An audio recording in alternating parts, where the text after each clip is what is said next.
Yeah, greetings YouTubers, it's the big fella, Big Jim, in the London Taxi International 2003. 286,000 miles on the clock and counting. And on the road on a Saturday afternoon at 4:30. And the sun is shining, people. It's a lovely, lovely early evening out here. But I'm going to make this one really, really quick, everyone. As you know, if you're following the blog, the Poppy got through her MOT yesterday without any advisories. So she's a happy girl. She's got a clean bill of health. A couple of people have sort of come up and commented already, you know, about owning cabs, and two of the people actually own them now. And I can't think of the names of the guys, so I apologise. But I know you're with us. They were talking about the leaks that we can have in our cabs, and it is commonplace. These two leak, and if you look at the previous one, someone commented, and I'm sorry fella, I've forgotten your name, that his wife's been moaning at him about the leaks on the driveway. It's par for the course. Own an old ex-London cab and you're going to get a lovely patina on your driveways, everyone. That's par for the course. You can seal them, you can take them apart. They either come out from the EGR valve, timing chain cover, gearbox, sump. You've got so many places, and as soon as you cure it, it will start from somewhere else. I don't know any owner of one of these that doesn't have the old drip. They're a bit like the old English motorbikes, if you remember. They used to have the sumps dripping everywhere. So if you've got a beautiful 25-30 grand granite driveway, think twice about owning one of these, or pot it on a bit of grass or something outside your multi-million-pound gaff, because you will get the proverbial oil drips on your driveway. You could put a pan out there, I suppose, and let it drip in, but hey, it's part of the joys of owning one of these. And on the quick comment of joys, I thought it was about time that I needed to sort of share with you, everyone, just what it feels like owning one of these. Now remember, I don't use one of these for a living. This is a social and domestic pleasure, and the word is pleasure. I get so much fun out of driving one of these. It's brought the excitement and well, no, that's the wrong word, not excitement, because you can't get excited in one of these. I mean, they're not the fastest thing on the block, let's put it like that. So excitement's not the word, I'll change it to fun.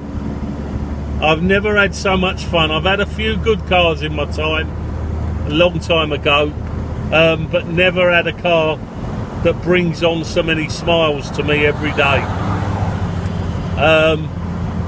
And this does. My old TX2 on a 2003 with 286,000 miles, you're going to get fed up with me saying that on the clock, brings fun to me. I can sit here and be slightly off colour and just jump in this and smile wherever I'm going. They stick to the road like glue. They're a solid old tank. There's no other word to describe them, driving one of these, unless you've had a go or know someone that's got one. They are just an individual vehicle that are above anything you've probably ever driven in your life. And remember, I've got the all classes PCV, I've got the all classes HGV. There's not a thing I can't drive on the road.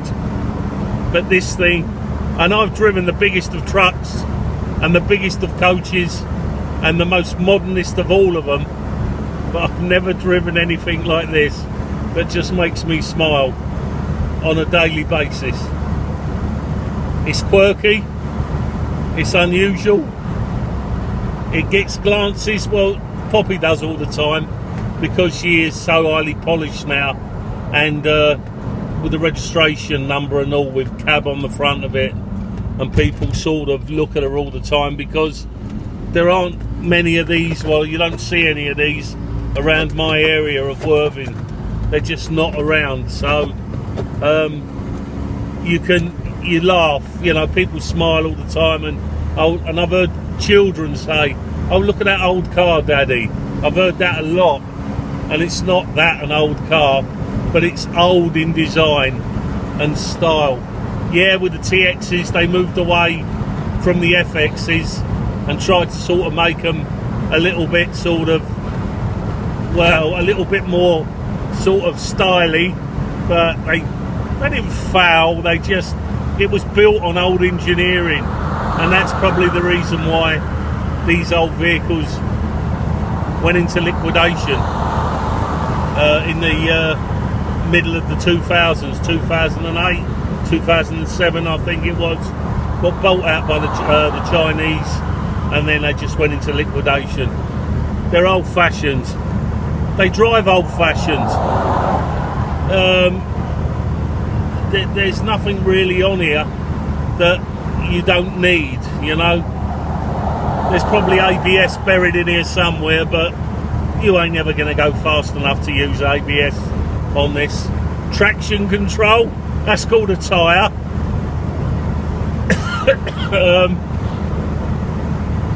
Lane differentiation.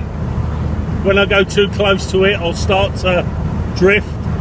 There ain't no alarms on this one, mate. You have to go with the flow. But the steering is rock solid on her. As you know, this one was taken to pieces and put back together again. And she's running as well as she did. In fact, possibly better than when she first come off the production line back in 2003.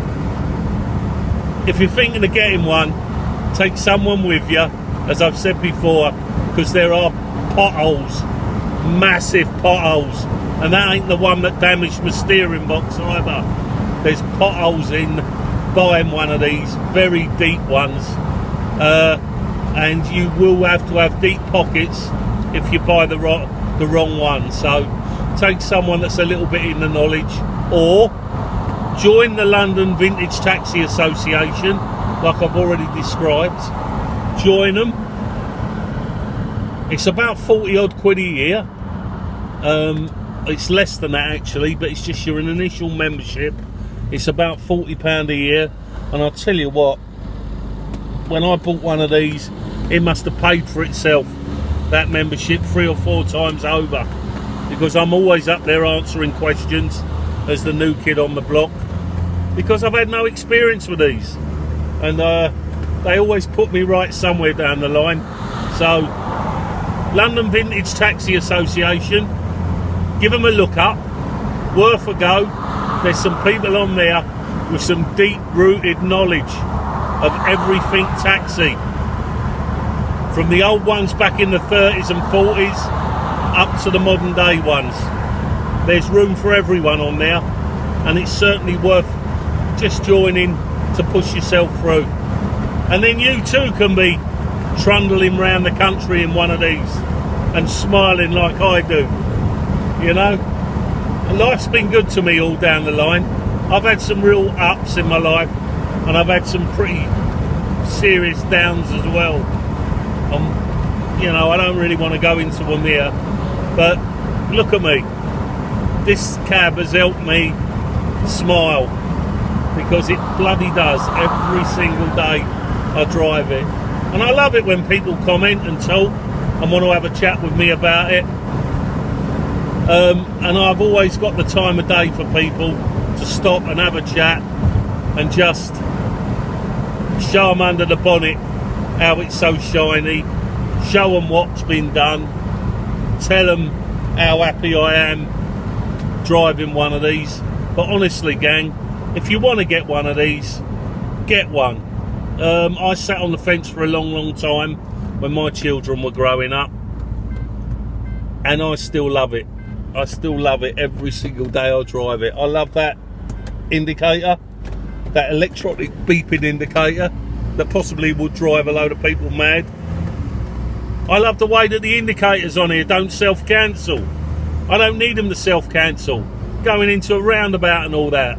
Go onto a nice little tight roundabout, gets a little bit too tight, your self-cancelling indicator turns off. So you find yourself having to rethink and turn the thing back on again. I love it. It don't self-cancel. I've got an arm that can do that as I'm going round. Look, I've said enough about her because I'm nearly where I want to be. If you're thinking of getting one of these, put your name down in here below and ask as many questions as you want, gang. I'm by no means an expert, but I've sort of delved into this and got dirty, and and there are people on here that know, and there's also people in the London Vintage Taxi Association. Google them and have a look. You can actually go on their front page and you can read a bit about them as well, and read a little bit of the stuff and look at a few of the pictures. When you become member, join as a member, the whole of the world opens up there, and they got loads of stuff on PDF format for you to look at, all the manuals and everything, all downloadable as well, and that is worth its weight in gold, believe me. If you're going to dig yourself in, it's worth a go. Alright gang, I'm going to let you all go now. I thought I'd tell you about driving the cab, what it feels like.